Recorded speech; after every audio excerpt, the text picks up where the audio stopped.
Hey guys, hey guys, hey guys, hey. Hey, hey, hey, hey. Hello, foodie booties.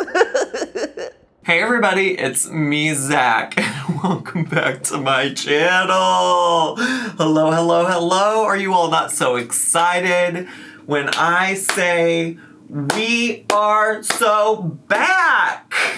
We are so back because Chantal Marie, the Daily Chantal, the Chantal Show, the Beezer Show, Chantal Bliss, Big Beautiful Me, Everyday Miriam, Chantal formerly Al Rafe, Chantal period, Foodie Beauty, Floppy Bobby is back. She is back again in Canada, divas, and we are so back. We are so back because she hopped on that live stream and immediately she said, look at this. Look at this luscious hair. She said, that hijab came off the second I got out of the Middle East.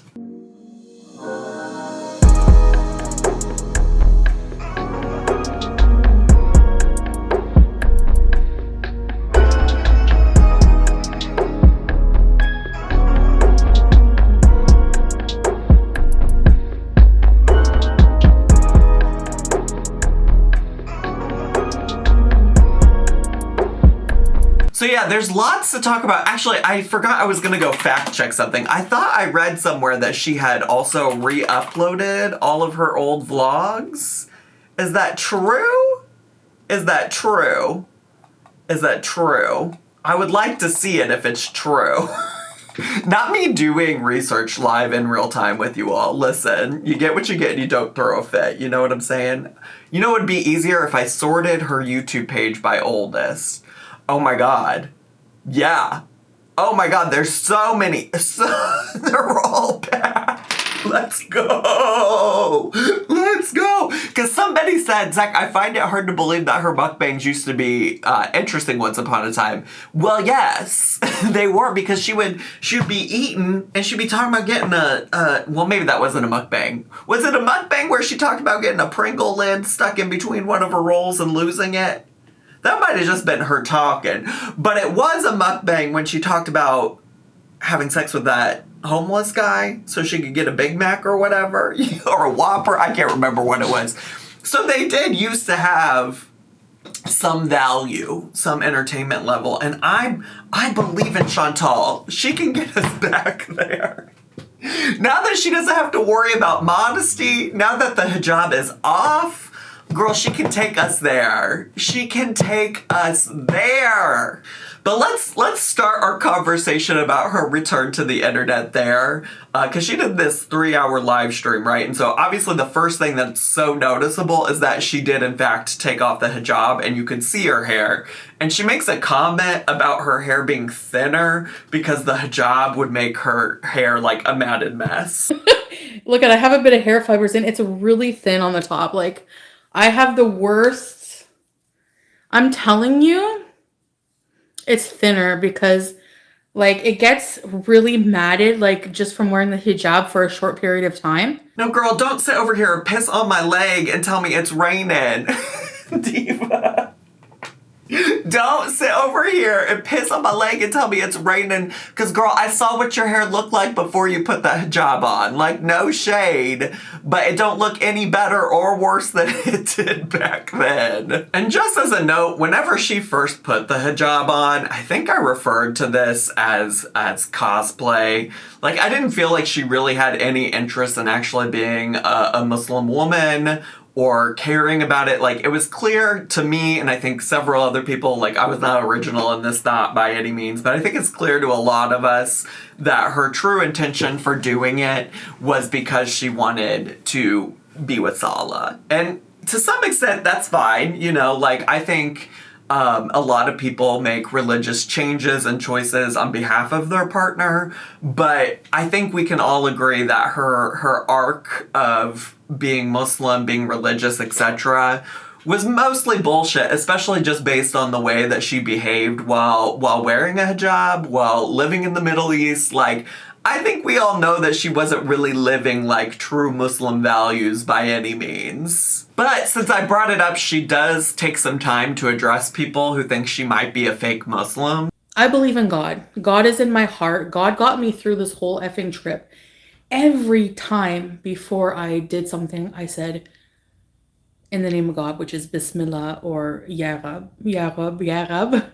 I believe in God. I believe in a lot of things about Islam, like a lot. I believe in things from like every religion though. Like every religion to me has like I'm so confused and agnostic. The only thing I know when it comes to God is I believe in God. When it comes to religion, I'm confused. And I feel like, yes, I probably did jump into it and take the Shahada too quick. But it was also a lot of cultural pressure. And it was pressure from Salah. But I don't believe that you have to wear a hijab to be Muslim or believe in God. I don't think you're going to burn in hell for having nails. It's interesting that she believes in God, but in a little bit of like every religion or whatever that means, but that she now claims she's agnostic. But it also sounds like what many of us suspected, which is that there was a lot of pressure from Salah to act and behave a certain kind of way, and that it was a cultural thing. Well, she says a cultural thing specifically in Syria. But she was doing it in Canada before she ever went to Kuwait. Now, I do have to acknowledge that many parts of this stream were, in fact, boring as hell. And I think we have to give her some time to warm up because there were some comments on me reacting to her eating that chicken while she was still in Syria. There were some comments that were like, Zach, this is boring. This is nothing worth reacting to. And I don't disagree entirely. But sometimes you gotta remember when it comes to Chantal or anybody in this space, it's a slow burn, okay? It's a little bit of a slow burn, and we gotta get ourselves ready. And I was reacting to that because I wanted to prep you for what potentially could come from all of this. And there were certainly parts of this live stream where she was being true to herself. She was being true to Miss Chantal Marie. And most importantly, she was already back to getting high. It was like 5 minutes into the stream, and she was taking a puff from her inhaler. So I'm just going to have a bit of my inhaler.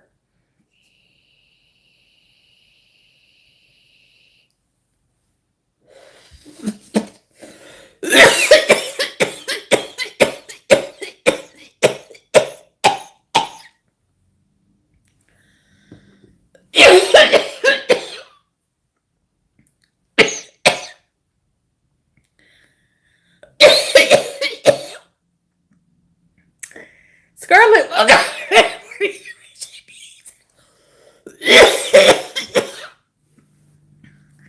I look happy now?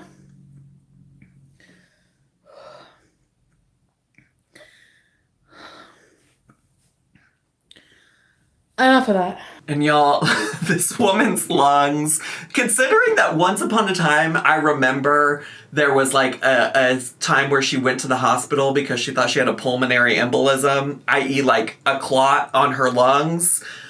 This woman has no business torturing her lungs in the way that she seems to be doing. And she even gets up at one point to look around for her glasses in like the hotel room or whatever that she's staying in. And she is just struggling. Hold on a second, guys. Are they in here? I don't know where they are. Did I lose my glasses? Yep, I probably did. I probably left them at the dang airport or something. Oh no, don't tell me I lost them. Anyways.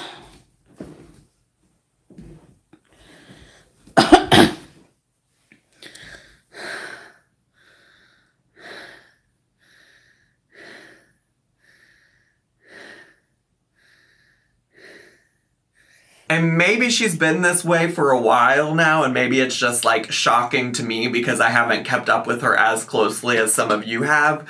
But that was wild to me that little effort to go around what is probably not a huge hotel room like caused her to be that winded. And then when you hear that, it makes total sense why she's trying to crowdfund a scooter for herself, because I don't know how she expects to get around anywhere when that's what happens when she just like barely moves around her hotel room. But yeah, she takes lots of hits throughout the entire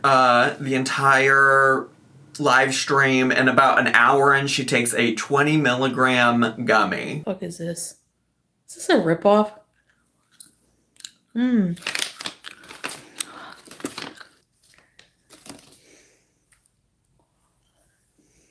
Apartment? Hey, Mila. Okay. Okay, I just had 20 milligrams. Should I eat another candy? Which would knock me on my ass, but I really am a lightweight when it comes to any of that. She's out here talking about like, oh, I built up a tolerance. I built up a tolerance. Well, if you built up a tolerance, then you don't need no 20 milligram gummy to get you there after you've already taken 5 or 10 puffs of your inhaler. One of the more interesting parts of her live stream is her talking about what some people from my Twitch community called her divorce party, because they had one last gathering with Salah's family, I guess, before she moved off. His family's wonderful people. They threw me a party. Like, they were crying. They're sad to see me go. I was crying. I did so much. Like, Salah and I, the last night we spent together, we woke up and the couch above us was covered in tissue. Like, I've never seen him bawl. And, like, we were both bawling because, like, it's a hard change to go through. It's not just, like, you're not just, like, one day, just, like, you don't spend 3 years together as a married couple building memories in a life to just, oh, whatever. And she was claiming that, like, both her and Salah were crying over this divorce, and so was his family. And I do think that's just really fascinating because, listen, I didn't make a video about this, but I watched some other people talk about it. But she literally claimed that, like, Salah and his family were threatening her. And she made some, like, dramatic-ass statement, like, if something happens to me, it was them! I can't call the police. They're probably on his fucking side. I'm gonna try to get out of here, but I can't leave right now. I don't have my bank card. I gave it to him to see if there was anywhere where he could get money for me. If anything happens, it was them. But yeah, she really lays it on thick about this being just like a difference of culture, as if this woman put any thought, research, or really any consideration into the fact that she was this woman from the West who moved to the Middle East, knowing probably quite literally not a lot about what goes on in Kuwait or Syria or anywhere in the Middle East. But the gag is the reason that people in my Twitch community were calling this a divorce party is because Salah surprised her with divorce papers. So, the next day, I wasn't expecting this. We're in the room having breakfast, and he comes in with some papers, and he's like, we talked about we're going to divorce. And I knew we were going to divorce. Like, it was inevitable. This was happening. But it was just shocking seeing the papers and pen and a couple of his family members around. And I'm just like, were you guys like conspiring behind my back to make these papers? And she tells this story herself, because mind you, there were seemingly no cameras there, so I don't know why she's telling on herself like this, but she shares that she starts raging over this. All of a sudden, this like rage and hurt came over me. I don't know why, but I was so hurt that like it was shocking to me signing the papers. So I said, he was doing like the signing his, I went, Salah, like hurry up, in like Arabic. And so like his family was shocked. Like I freak out like that sometimes and I can't help it. I'll lose my mind if I stay there. Like I can't. So I sign the paper. I go outside. I get up and I just go outside and slam the door. Saver, welcome to room for peace. His aunt and his cousin, they come outside and they're like, what's wrong? You know, like, and I'm just like in Arabic and I'm just like, when Salah? Like when means where in Arabic. So I'm like, where's Salah? He comes out and he's like, I'm freaking out. I'm like, take me to the airport now. Like, open the car door. Open it. So he let me in, and then anyway, he's like, why are you so upset? Like, I don't like, I don't know what it was. I don't know what it was. And then, so yeah, he's like, did you want to stay married or something? We talked about this. And I was like, no, because basically, like, he will not be married to a non-hijabi. Like, he just won't do it. I don't know. And I'm going to be myself. Like, I need to be myself. I'm trying to explain these things to you, but I can't. I felt blindsided. He was already prepared. Right, teardrops, so it makes you think. But he told me he was going to do this. But I wasn't, it was shocking when it happened. I was just like, wow. It's really done. Like, it really is. And it does feel done. It does. I find it fascinating that she says that she felt blindsided. Blindsided by the situation, because what did she think was going to happen? That she was moving back to Canada and she was just going to stay married to him? And she also, like, suggested that he had already told her that he was doing this. So I don't know really what she expected. Was she really just trying to ride, like, the marriage wave as long as she could? Like, is there a part of her that thought maybe she was going to get to go back to him again someday? It seems like that's not the case now, because I think if she was going to, she really would have kept wearing the hijab. She even says that a little bit later in the stream, that, like, as long as she was married, she was going to keep wearing it. Hey, Julie, would I still take the hijab off if he didn't do the divorce papers? Honestly, as long as I was married to him, I was willing to wear it. I don't hate the hijab. It's just, I don't want to disrespect it by, like, doing weed and while wearing it. Yeah, it really didn't make no sense to me that she was raging outside of, like, that's just Chantal. That's just what she does. She only knows how to rage and react. And she claims she's committed to celibacy because she's only attracted to men like Salah. My problem is I have to commit to a whole, life of celibacy.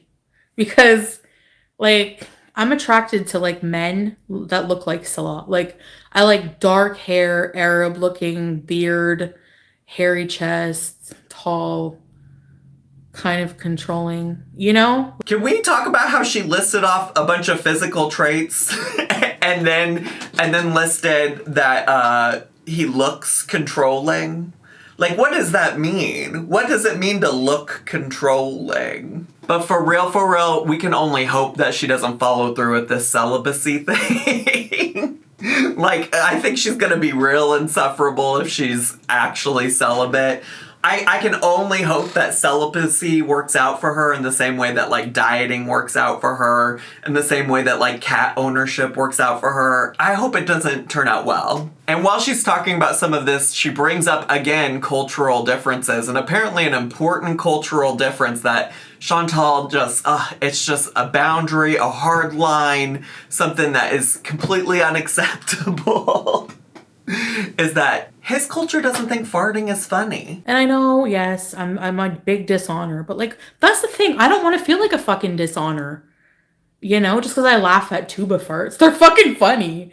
I'm sorry, but I can't be part of a culture that doesn't find flatulence funny. Amen, girl. I could never be with somebody whose family didn't think a little flatulence was a hee-hee ha-ha moment.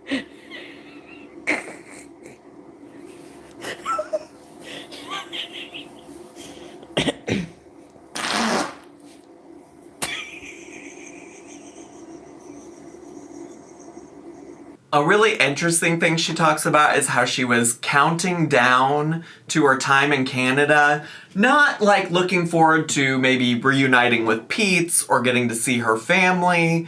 No. She was counting down until the moment she could bees with her audience, get high, and eat a Nashy. First of all, this is like everything I dreamed of. The whole trip I kept thinking, only 30 more hours till I get to be high and talking to Beezers and eating fucking Nashies.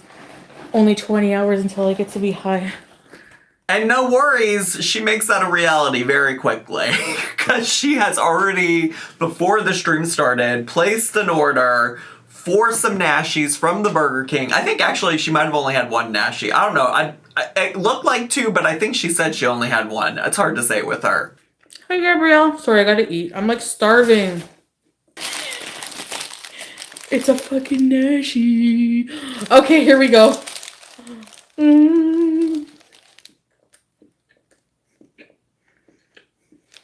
Oh my god. Someone sing a hymn or something. And I just have to say I was absolutely shaking watching this and seeing her state of euphoria after just simply biting into a fucking Nashi. I have had some people who maybe weren't around for the Nashy era of Chantal ask what it is. It's the Nashville hot chicken sandwich that is a sandwich specifically in Canada at Burger King. Like, they don't have them here in the States. And it was a limited time thing back in the day, and she was obsessed with them. She would go through the drive-thru multiple times a day to get them. It was like her life.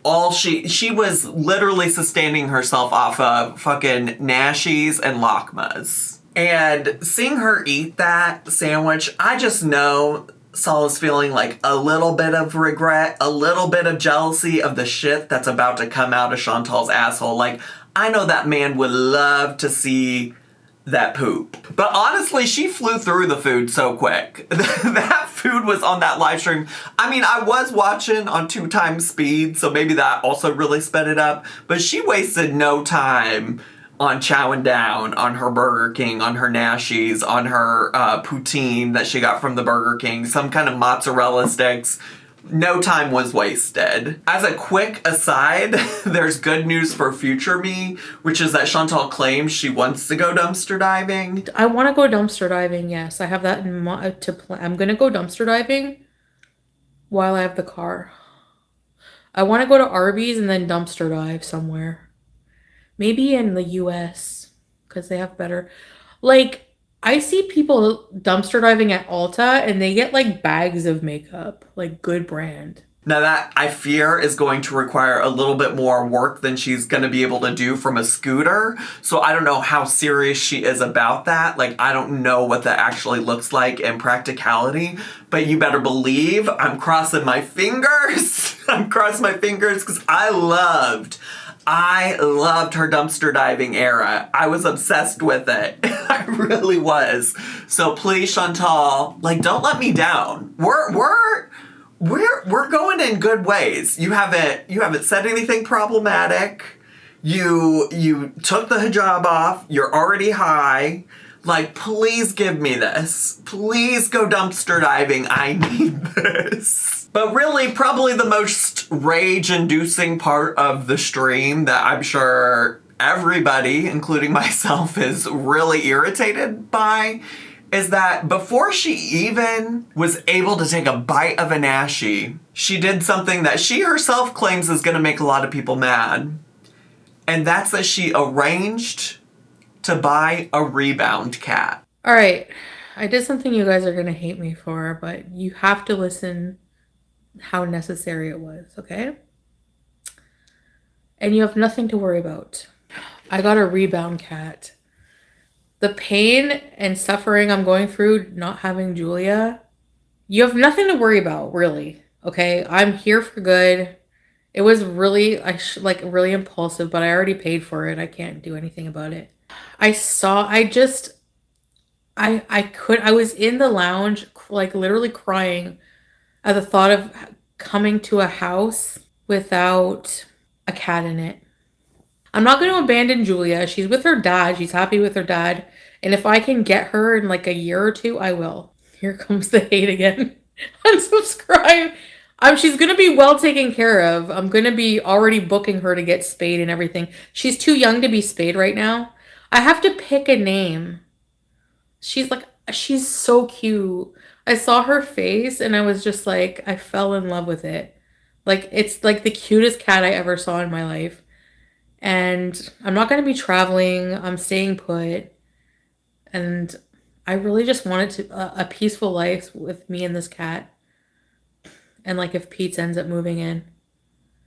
I know I probably shouldn't have I know like, realistically, I shouldn't have, but then I'm like, why not? Like, I'm literally not going to travel. And I'm begging some of these people to please take care of themselves before they fucking subject all these innocent animals to this nonsense. Like, Chantal especially, this is cat number 4, 5? 5, right? Because there was BBJ, there was Sam, there was